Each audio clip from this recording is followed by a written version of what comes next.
What's up, guys? The attendance tonight was 18,881. The gate was 15.9 million, the fourth highest gate in UFC history. The fight of the night was Swanson and Feely. If you were at the press conference, you know they talked me into two fight of the nights.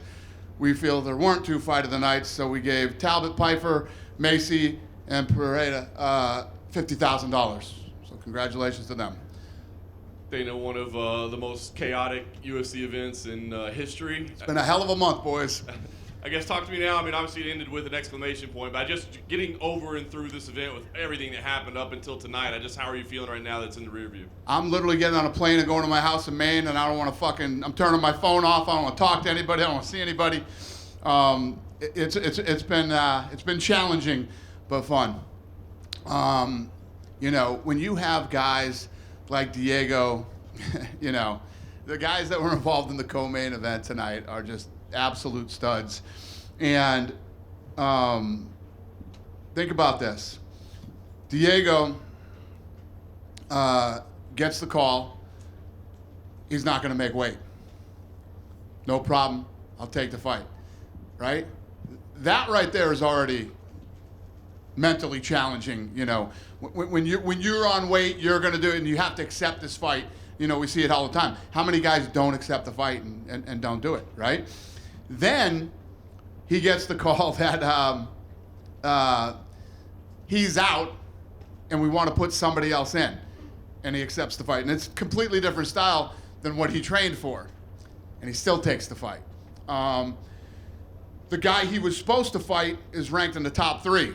This guy's like one above him. I mean, the mental challenges that were thrown at this kid tonight. And then Dan Ige, I'm assuming had already ordered the fight and was ready to sit home and watch the fight tonight. And now he's in the co-main event. So you couldn't have two bigger studs than these two guys tonight. Incredible. It's one of the most memorable things that's ever happened. They both got done and said, hey, we'd like to fight at the Sphere. You think that's something you can do for both those guys and put them on that card after what they did tonight? I do. I'll do anything for these guys. So, yeah. Fantastic. So that was a great story in the co-main, and then the main event, exclamation point there. I mean, Alex Bejeda, even more dominant than the first time around. I guess, what did you think of his performance tonight? Yeah, I mean, he looked incredible. Fight started just like the last fight, chopping that calf kick, you know, busting his leg up. And then, I mean, oh, he got saved by the bell. No, he didn't. Yeah, no, he didn't. It was incredible. I mean, that guy is a monster. Absolute monster. And Yuri, again, we're talking about two guys who stepped up. You know, pretty sure both of these guys had nagging little injuries too, you know, and didn't give a shit. Came in and fought. Yeah. A lot of people are saying Alex Bejeda at heavyweight is awfully intriguing. I know we got Jones and Stipe, we got Aspinall and Blades. I'm standing up there with the belt and I had Joe Rogan in my ear the whole time we were up there. Let him fight heavyweight. Come on. Just do it. So, I know that's what people want to see. We'll see how this whole thing plays out. Is there any chance that he injects himself into Jones Stipe, for instance? Or, I mean, you still committed to that? Yeah, no. We're definitely committed to that. I mean, you know how I feel about John Jones, you know, as far as where he sits in the pound-for-pound rankings and the all-time rankings. And then Stipe is, you know, looked at as the greatest heavyweight of all time. So they deserve that fight. Last thing I want to ask you about, Michael Chandler was here this weekend. You know, we talked to him. He said, listen, I'm still waiting around. I'm not letting him off the hook. What do you think? At this point, do you recommend Michael Chandler wait for Conor McGregor, or do you feel like it's time to throw some different names at him and get Michael Chandler back in the octagon? I never recommend waiting. Time is not your friend in this business, but, you know, Michael's been around for a long time. He's accomplished a lot of things. He's at that point in his career. Maybe that's what he wants to do. He's not a dumb guy. He's a smart kid, so whatever he wants to do. Do you have any time updates on Conor, like how the toe's healing? No. I'm not even talking about Conor until Conor's done, ready to fight, and all that stuff. So, yeah.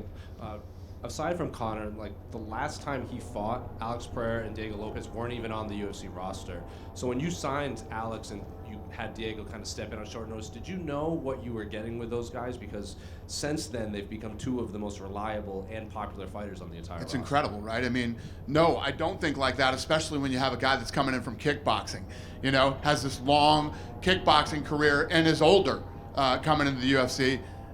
I think the exact opposite. This guy's not going to do very well here. He's going to get taken down, smashed, submitted, you know, all that kind of stuff. But, man, was I wrong. And I know you've had a lot of big free agent signings like Chandler, MVP, Kayla Harrison, but Alex Pereira has to be up there for, just biggest free agent signings you've had in promotion history. No doubt about it. Could not agree with you more. What did you make of Ian Gary's? How come there's fucking... how many helicopters have you seen in Las Vegas fucking ever, right? We do press conferences and it sounds like a fucking MASH unit here or something. This is insane. What did you make of Ian Gary's performance against MVP? Yeah, Sean and Mick felt that fight would play out exactly the way it did. We talked about leading up to this fight. I had that fight a draw. Yeah. I mean, if they came out and said that fight was a draw, that's exactly what I thought that fight was too. Obviously, Ian won the first round. MVP won the second round, and it was 50-50 in the third round. You know what I mean? What was crazy was MVP had that top position, and he gave it up. He could have just rode that thing out and won the round. He stood up and gave up that top position. This is fucking crazy.